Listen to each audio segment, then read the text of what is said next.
आज की जो विषय है बहुत ही महत्वपूर्ण है ब्रदर सिस्टर। आज मैं आपको बताने जा रहा हूं कि परमेश्वर के आने के दो तरीके हैं। दो तरीके, है ना? आपके मन में चल रहा होगा कि हमारे पास्टर ने हमेशा हमें बताया है कि परमेश्वर के आने का एक तरीका है कि वो बादल के साथ आएगा, बादलों के साथ आएगा। लेकिन आप कैसे कह सकते हैं कि वो उसके आने का दो तरीका है? आज मैं आपको पुख्ता प्रमाण दूंगा कि परमेश्वर के आने का दो तरीका है। एक बात आपको पता है, कभी प्रकाशित वाक्य में आपने पढ़ा है, फिलाडेल्फिया के कलीसिया से परमेश्वर ने वादा किया था कि महाआपदा के आने से पहले वह उनको स्वर्ग आरोहित करेगा। और प्रकाशित वाक्य में यह भी लिखा हुआ है कि महाआपदा के आने से पहले परमेश्वर विजेताओं के एक समूह को बनाएगा। अब आप सोचकर देखिए, बाइबल में लिखा है कि परमेश्वर जब बादलों के साथ में आएगा तो वो कैसे आएगा, कब आएगा? जब बादलों के साथ परमेश्वर आएगा तो बाइबल कहती है कि महाआपदा के बाद आएगा। यस, बाइबल कहती है कि परमेश्वर बादलों के साथ महाआपदा के बाद आएगा। लेकिन बाइबल में यह भी लिखा हुआ है कि फिलाडेल्फिया की कलीसिया को परमेश्वर आपदाओं से पहले स्वर्ग आरोहित करेगा। आपदाओं से पहले परमेश्वर विजेताओं का एक समूह बनाएगा।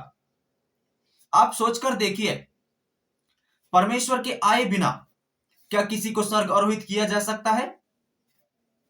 परमेश्वर के आए बिना क्या किसी विजेता के समूह को बनाया जा सकता है?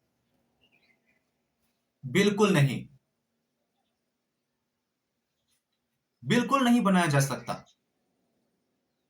है ना? बाइबल में लिखा है कि परमेश्वर बादलों के साथ में आएगा। वो आएगा, लेकिन महाआपदा के बाद आएगा। लेकिन महाआपदा से पहले विजेताओं के एक समूह को बनाया जाना है और फिलाडेल्फिया के कलीसिया को स्वर्ग आरोहित करना है। यह कार्य महाआपदा से पहले होता है। मैं आपको बताना चाहता हूं, बाइबल में लिखा हुआ है गुप्त रूप से आने के बारे में। हाँ, प्रभु यीशु ने कहा, देख मैं चोर के समान आता हूं। देख मैं गुप्त रूप से चोर के समान आता हूं। प्रभु यीशु ने गुप्त रूप से चोर के समान आने के बारे में भविष्यवाणी किया था। आपको क्या लगता है ना?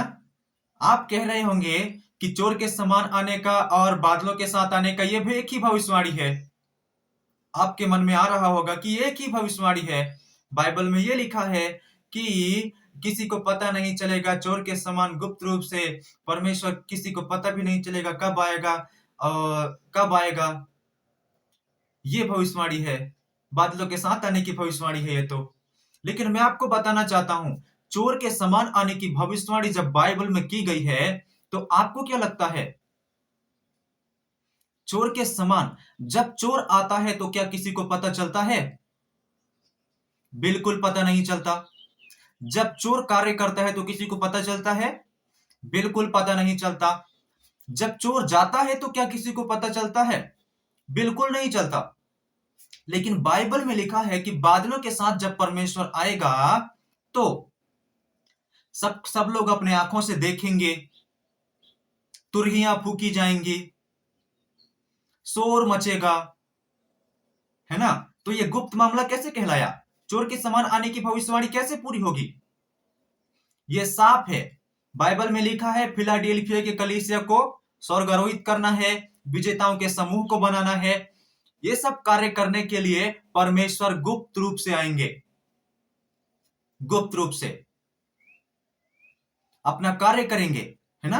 परमेश्वर महाआपदा से पहले गुप्त रूप से आएंगे, उसके बाद फिलाडेल्फिया के कलीसिया को स्वर्ग आरोहित करेंगे और एक विजेताओं के समूह को बनाएंगे। उसके बाद महाआपदा आएगी, उसके बाद परमेश्वर बादलों के साथ आएंगे। बाइबल में लिखा है लूत की कहानी, है ना। प्रभु यीशु ने लूत की संदर्भ के लेकर के, है ना, लूत के कहानी के संदर्भ में एक दृष्टांत प्रभु यीशु मसीह ने कहा था, एक भविष्यवाणी प्रभु यीशु मसीह ने किया था कि लूत के समय के अनुसार मनुष्य के पुत्र का दिन होगा।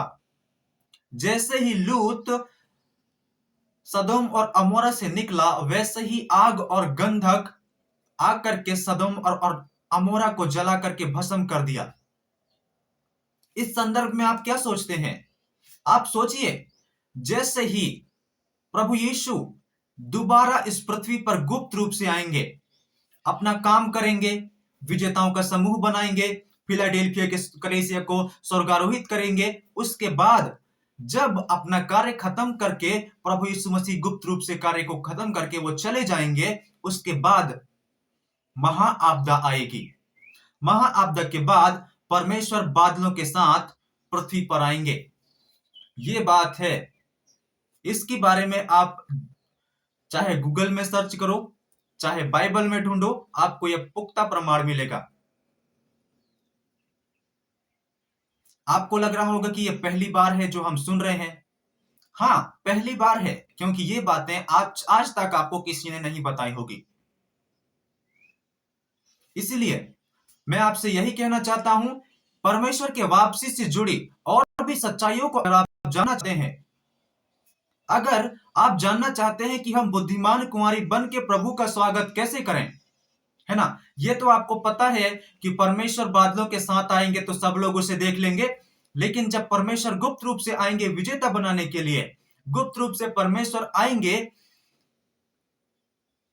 फिलाडेल्फिया की कलीसिया को स्वर्ग आरोहित करने के लिए, तो उस समय लोग परमेश्वर को कैसे पहचानेंगे? आपके मन में आ रहा होगा। अगर आप जानना चाहते हैं कि गुप्त आगमन का स्वागत हम कैसे करें, गुप्त आगमन में प्रभु को हम कैसे पहचाने, अगर आप जानना चाहते हैं कि हम एक बुद्धिमान कुंवारी बन करके परमेश्वर का स्वागत कैसे करें, तो मैं आपको आमंत्रित करना चाहता हूं। हम हर दिन ऑनलाइन बाइबल अध्ययन आयोजित करते हैं और हम सीखते हैं। ठीक है, आपको स्क्रीन पर एक नंबर शो हो रहा होगा, उस नंबर पर आप मैसेज कर सकते हैं या फिर आप कमेंट में कह सकते हैं कि मैं इस कार्य की जांच पड़ताल करना चाहता हूं। आपको एक पास्टर का सहायक आपको संपर्क करेगा आपसे, और वो आपको एक व्हाट्सएप ग्रुप में जोड़ देगा। उसके बाद आप वहां पर जुड़ करके इन सभी सच्चाइयों को जान सकते हैं, समझ सकते हैं और सीख सकते हैं। ठीक है? हाँ, जय मसीह की।